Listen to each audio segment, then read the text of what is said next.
Hi, everybody. My name is Lee Wind. I'm a frequently challenged author of books like Love of the Half-Eaten Peach, a picture book, and also I'm the Chief Content Officer for the nonprofit Independent Book Publishers Association, which we call IBPA for short.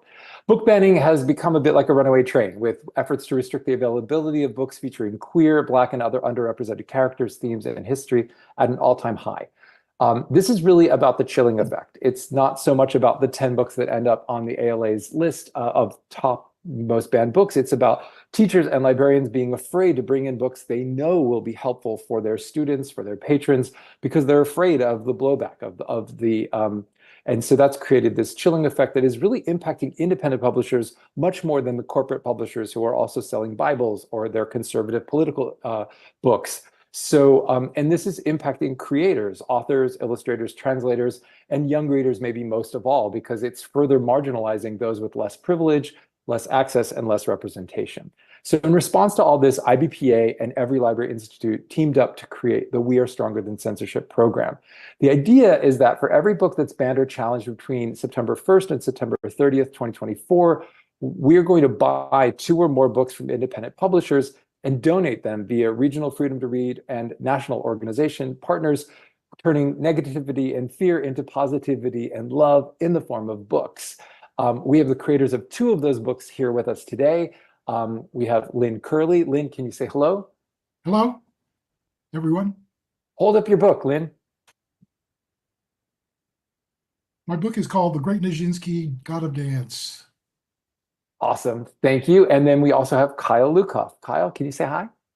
That's me. I'm the author of When Aiden Became a Brother, which was published by Lee and Low, as well as many other books, some of which have also been on banned or challenged lists.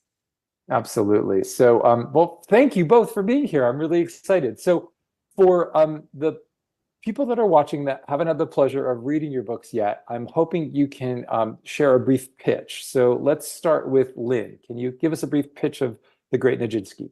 Okay, Václav Nijinsky was probably the greatest male dancer of the 20th century. He broke upon the scene in Paris in 1909 when the Russian ballet came to Paris and they created an absolute sensation. He became an international star overnight, literally overnight. It was like Madonna or something. Dance prodigy, sex symbol, gay pioneer, and cultural icon. Václav Nijinsky rose to fame as the star of the Ballet Russe in Paris before mental illness stole his career.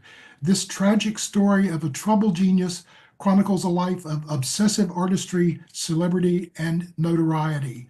With one grand leap off the stage at the 1909 premiere of the Ballet Russe inaugural season, Nijinsky became an overnight sensation and the century's first superstar. Perhaps the greatest dancer of the 20th century, he was also one half of the most famous gay couple of the entire Edwardian era. Nijinsky's relationship with Sergei Diaghilev, the founder and artistic director of the Ballet Russe, pushed boundaries during a time when homosexuality and bisexuality were taboo. Awesome. Thank you so much. And Kyle, can you pitch us on When Aiden Became a Brother, please? Yeah, I will do that in one sentence because that's how I talk about it. When Aiden Became a Brother is about a young transgender boy helping his family welcome a new baby. Awesome. And so I have a theory, which is that most of the books that I write are kind of like I'm writing them for my childhood self, like the books that I wish I had had that I didn't as a young, gay, closeted Jewish kid growing up in the suburbs of Philadelphia. Um, and so I want to play a game. I want to imagine that we have a time machine. Maybe it's the size of a microwave oven. Uh, and if you could send your book back to your younger self, I'm curious what that would have meant to you. And why don't we start with Kyle, please? Sure. I mean, first off, I think it would have been very confusing to me because this book has my name on it. Well, this book has my last name on it. And when I was, 6 or 7, I had a different first name. So I might have thought, oh, weird, I have a relative named Kyle who wrote this book. But then also, I don't think that this book would have made much of an impact on me because, you know, I was 6 or 7 in 1991 and 1992 when trans identity certainly existed and trans people certainly existed, but the larger cultural framework for understanding it was not yet in place. So I think if I had had this book when I was younger, at the time that I was younger, I think I would have just been very confused. And what's cool now is that when I read this book to 6, 7, 8-year-olds today in 2024, they're not confused. They know what's going on, they get it, they have the language. And I think that this book is much more transformative in a world that is already primed to accept it than having it as sort of like drop down from the sky as an anachronistic phenomenon. Uh, as an adult, was the writing of was there a healing in the writing of this for you? Um, Only professionally. By the time I wrote When Aiden Became a Brother, I had been an out trans adult for over a decade. So sort of the early stages of me figuring out who I was and resolving, you know, squaring the circles of my past had mostly been done. When Aiden Became a Brother, I think helped me prove to myself and then to everyone else that not only was I capable of writing a good picture book, but that trans stories could be more than just stepping stones for understanding. They could also be literature in and of themselves. Hmm, thank you. Yeah, and it's beautiful. I love this book. Lynn, how about you? If you could, as a young reader, if you had found your book, what would it have? What beyond breaking the space-time continuum? Well, first of all, in 3 weeks, I'm going to be 77 years old. And so my childhood is lost in the mists of time. It's way back there. I grew up in the 1950s when homosexuality was not mentioned. It was never mentioned except as a slur or as a joke. There was no information, none. If you were growing up to be a gay person, you were on your own. You had to figure it all out all by yourself. There was no Google. There were no people to ask. There were certainly no adults that you could approach to ask about your feelings or what was going on. You were really on your own. Stonewall happened in 1969. I graduated from college 1 month before Stonewall. That's how old that's how old I am. So I've had a front row seat to the whole thing, to the whole thing. And what's remarkable to me is that everything is now so open, and little children know what gay is. Little children know what trans is. They know. And when I was growing up, you did not know. Now, this book, it's not a personal book, it's a biography of a famous person. So some of your questions sort of kind of doesn't apply, but what does apply is that 50 years ago, October 1974, I had an exhibition of ballet dancer paintings. One of the paintings from this book is right there on the wall behind me. That's one of the paintings. That's how big I work. Um, so I was a gallery artist, and the idea of doing books had never even yet occurred to me. It was only 20 years later that I became a bookmaker, and I did a series of about 13 nonfiction picture books for older kids. Then the idea to do Nijinsky popped into my head. I had all of these old paintings. I had the knowledge of his life, and I did some more research and sat down and wrote the book. So I would send this book back to myself in 1974 and say, these paintings that you're exhibiting right now, one day this is going to be the result of them. So cool. And it was really amazing that the so many of your paintings are in the book as well. Um, So I asked each of your publishers if they could share a bit about the meaning of your books, especially in the face of book bannings and the chilling effect that it has on and I wanted to share with everyone listening what their thoughts were and then get your reactions or and hear what you think about it. So Lynn, here's what Donna Spurlock at Charles Bridge Publishing said. Vaslav Nijinsky led a complicated, messy life. People are often complicated and messy. Nijinsky was also one of the greatest artists in history. He broke ballet and put it back together in a new and even more beautiful way. The Great Nijinsky, God of Dance by Lynn Curlee is a frank, mature, and beautifully told story of a man who made such an impact that despite efforts to erase him in his lifetime, could not be forgotten. Efforts to ban this book would seem familiar to Nijinsky, but giving young readers a space in these pages to feel seen and appreciated, to explore real life, and to be given a chance to feel empathy for all humans is our hope. In his life, Nijinsky was an incomparable artist, an LGBTQ plus pioneer, a man who suffered serious mental illness, and a man who broke the rules, and in his own words, lived like a martyr to create the most beautiful life he could imagine. What do I have to say? Oh, that's pretty complete, but I'd just like to read two quotes that I have included in my book that give a little bit of it. Nijinsky's life story is one of the best true stories in the world. Its plot is so sensational as to seem incredible. Nijinsky's life commands our attention by the sheer romantic force of its events.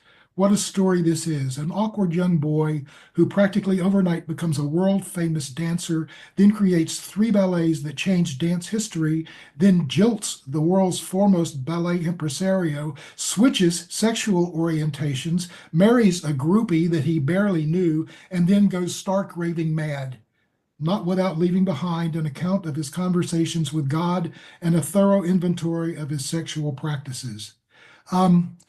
Nijinsky's career reached the absolute pinnacle of artistic achievement in his lifetime, and his life ended in abject tragedy as a person who went insane. It's an incredible story. That's about all I can say. Cool. Yeah, it is absolutely a remarkable story. Kyle, here's what the Lee and Low team shared. Lee and Low Books Inc. is honored to be part of this inaugural group. Lee and Low Books is honored to be part of this inaugural group of fiercely independent children's publishers for We Are Stronger Than Censorship. Our beloved award-winning picture book, When Aiden Became a Brother, by Kyle Lukoff and illustrated by Kailani Juanita, tops our list of known banned or challenged books. It's a universal and relatable story for any child concerned about being a good big sibling, but also offers readers a glimpse into the everyday life of a trans child and his family. It's for these reasons and so many more that When Aiden Became a Brother needs to be readily accessible across all communities. Lee and Low trusts our Black, Indigenous, people of color, LGBTQ+, and intersectional storytellers to share their truths. Lee and Low trusts librarians and educators for their professional expertise. And above all, we believe young people have the right to access and read the books in which they see themselves. What are your thoughts on that, Kyle? My thoughts are that I will always be so proud and honored to be a Lee and Low author. And a thing that I really appreciate about Lee and Low, something that I appreciated about them before I was one of their authors, is that they are very specific about where their values lie. Lee and Low does not simply say, we want all children to see themselves, or we want all artists to succeed. They are very specific about championing artists and authors of color and other marginalized people. That's where they put their money. That's where they put their resources. That's where they put their time. That's where they put their energy. And that is also how they try to hold other publishers to account for not being as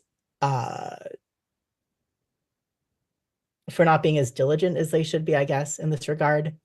And I think that that sort of moral clarity is really one thing that is needed in the whole book banning conversation, because I see so much rhetoric going on about like all people and everyone and all of us, when really it's queer people, people of color, Black people, Indigenous people, immigrants, like specific groups of people that are specifically being marginalized and that are like specifically the targets of this movement. And I appreciate, as always, Lee and Low's precision and specificity in speaking about exactly who they are fighting for and why.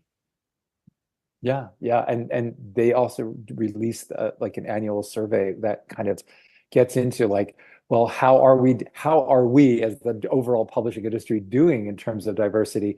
And we're not doing that good. So it's interesting that like you're saying, Kyle, the challenges and the bans that are happening are really attacking books that are not celebrating patriarchy and whiteness. They are the other books they are the books that are celebrating queerness and that are celebrating Black identities and history. And it is all the sort of like, the under-resourced, underrepresented books that are offering that representation. Finally, we're making a little bit of traction, and these are the books that are being attacked. And that's a really good segue into the fact that like Banned Books Week is not a celebration of books that are banned. It is a celebration of the importance of books and of public access to books that libraries and schools provide, because really letting folks who can't afford to buy books still have access to the stories that can be life-changing and life-saving. And especially when we talk about books with queer content, like our books, these really do like have that kind of impact. And I wonder, like, is there a book that changed your life? Like, or is there a library story or another book memory that you wanted to share with us? And let's start with Kyle. Yeah. I can't really talk about any specific books that changed my life because my entire life has always been books. I don't know who I would be without every single book that I ever read, even the ones that I hated or didn't finish or whatever. And also for the last, gosh, 12 years, 15 years, my life has been like bookstores and library stories. So I could do this forever, but I want to tell one specific story. It's very brief and it's very funny. I was a school librarian at a small independent elementary school in New York City. And one of my students checked out the graphic novel Drama by Raina Telgemeier that has like, I think they're like two boys kiss or something. It's like a very tame gay romantic subplot. And not too long later, the mom came in and she was carrying the book and she was like, my kid checked this out and I just don't think it's appropriate for them. And I said, oh, why? And she said, I just, and she looked at me and like, I'm obviously precisely what I am. And she's like, well, I just think that it's not. And I was like, uh-huh, what about it? And she could not say to my face what she did not like about that book. And she never brought it up again because these people are cowards. And sometimes when I'm asked, what would you say to the people that are trying to ban your book? I usually don't want to talk to them. I usually don't have an answer for that question, but I will never forget that one woman who could not say to my face exactly what she didn't like about that book. And it's a great memory.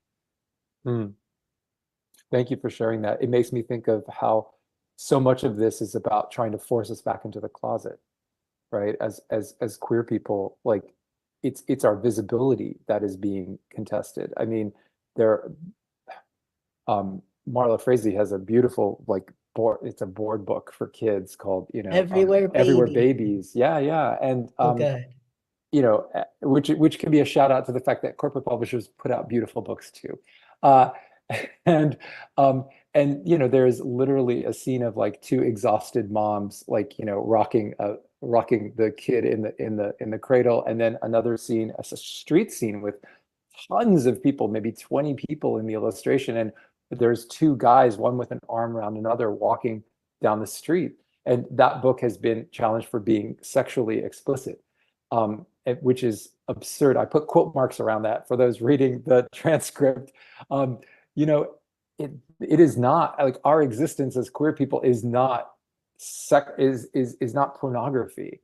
But if they can call the existence of us pornography, then if you look at Project 2025, they can arrest librarians and accuse them of being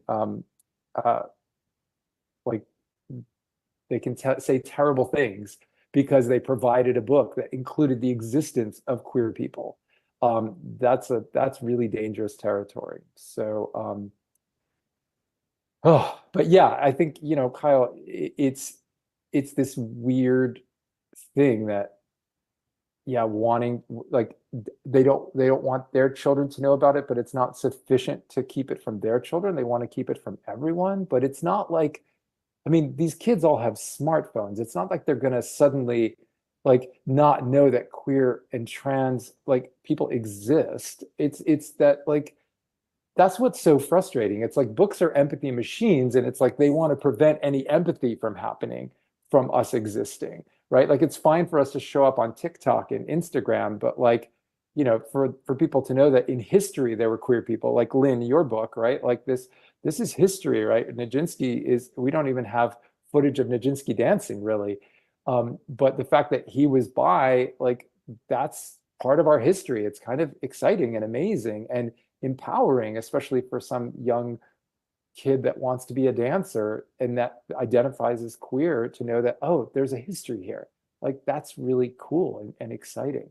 Um, Lynn, what about you? What's a book that is there a book that changed your life?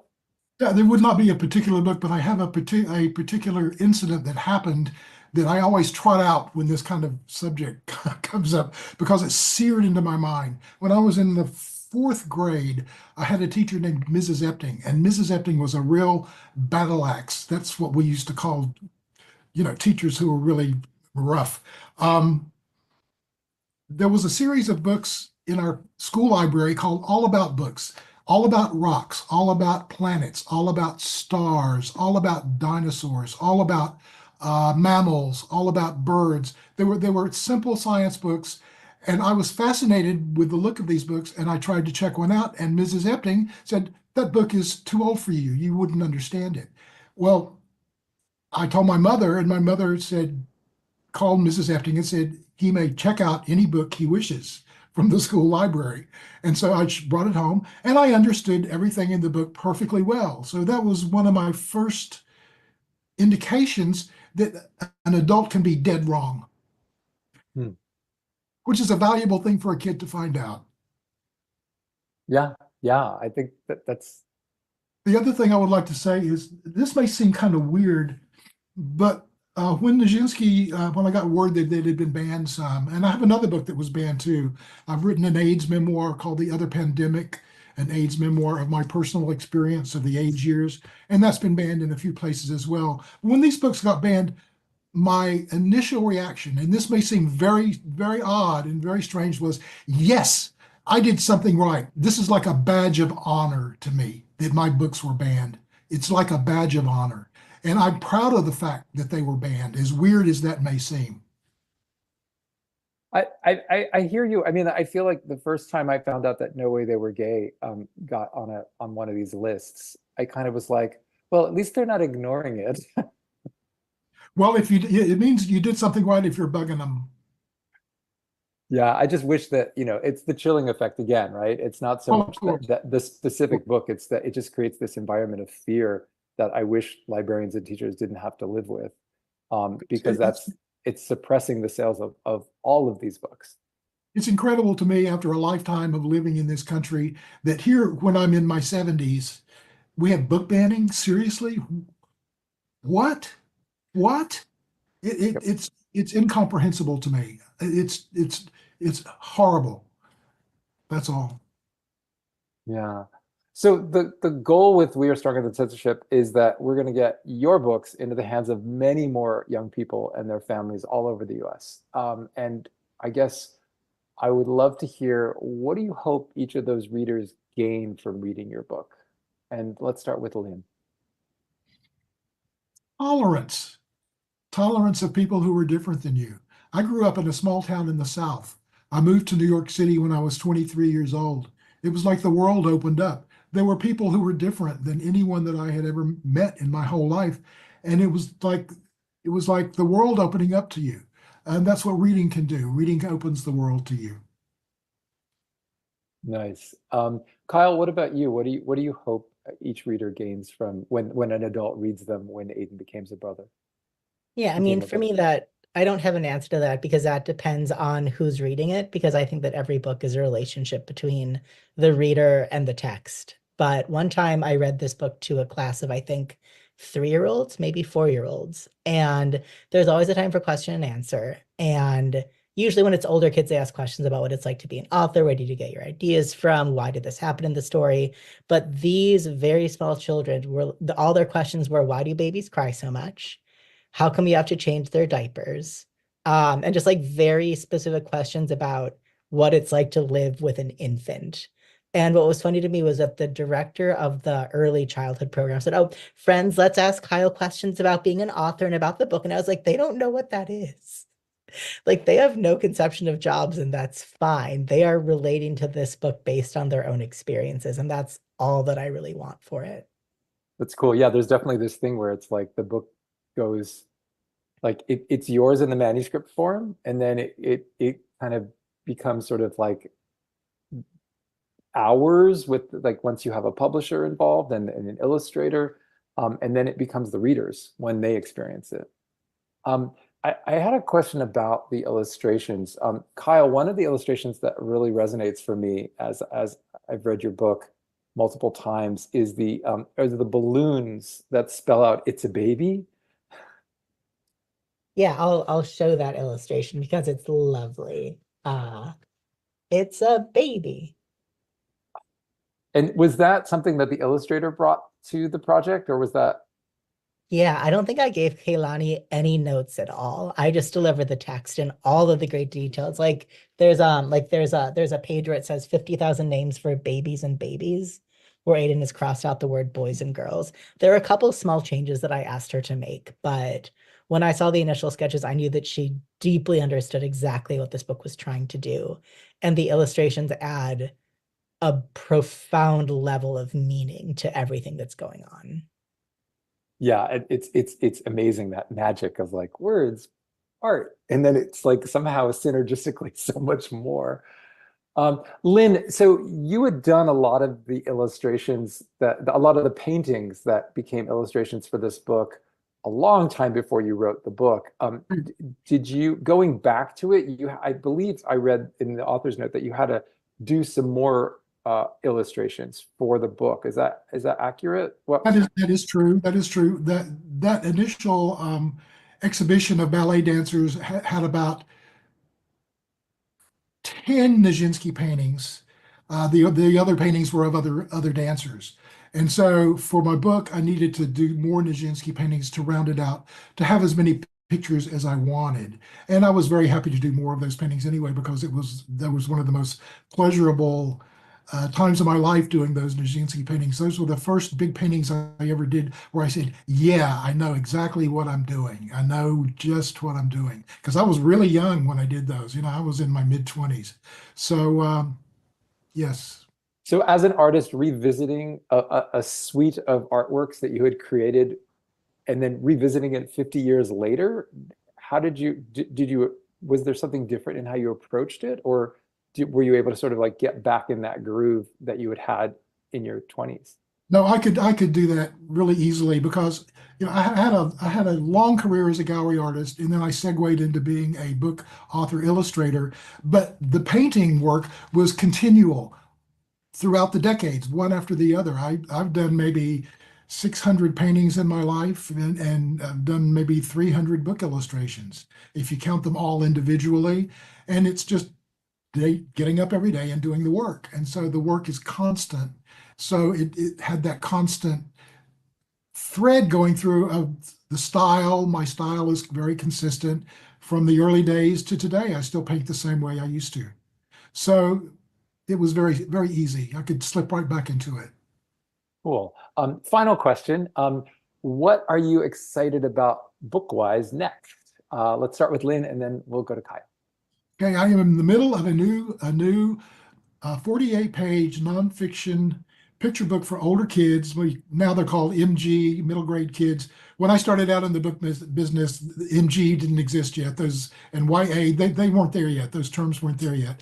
But I am doing a book about the Cathedral of Notre Dame in Paris and the fire, Oh, an illustrated book. neat. And the restoration after the fire? Restoration. The book will also include a chapter about the architecture, a chapter about the history, and then a chapter about the restoration. So it's a four-part book, just a comprehensive account of the cathedral, which the title of the book is Notre Dame, the World's Cathedral, because now with the fire and the restoration, Notre Dame is once again the focus of the entire world, and the entire world came together to support the restoration project. So my editor and I came up with that as the title. Very cool. Thank you for sharing. Kyle, what about you? What's the book project you're excited about next? I think I'm most excited about the picture book that I wrote that came out a few weeks ago. It's called I'm Sorry You Got Mad. And it's an entire letter, an entire book told through the form of apology notes from one kid to another. And then I am both excited and terrified that my third middle grade novel is coming out in February. It's called A World Worth Saving. And it's like a fantasy adventure situation with a Jewish trans main character who gets into all sorts of scrapes. Fantastic. Oh, can't wait to read both of those. They sound all three of those books. They sound amazing. Um, all right. So thank you, Kyle and Lynn. Just a quick wrap up from me for everyone watching. If you want to help get diverse books like these into the hands of the kids and families for whom it will be life-changing, join us. The hope is that We Are Stronger Than Censorship helps put brakes on the runaway train of book banning, and you can help. There's a bunch of ways that you can support. You can donate. Every $16 buys 2 books to respond to 1 book challenge. You can get some merch, like I'm wearing a t-shirt, Strong Like a Reader, with our logo in it. Each shirt also donates $16 to buy 2 books to offset 1 book ban. You can sign up for updates and weekly banned book shopping lists. You can spread the word. You can order these books from your local library and thank the librarians for the work that they do. It's really, really important. And there's lots of other ways to get involved. Check out our Be Strong Things to Do About Book Banning post at wearestrongerthancensorship.org. And thank you so much. Really glad that you were here with us for this panel. Thank you. Thanks, everyone.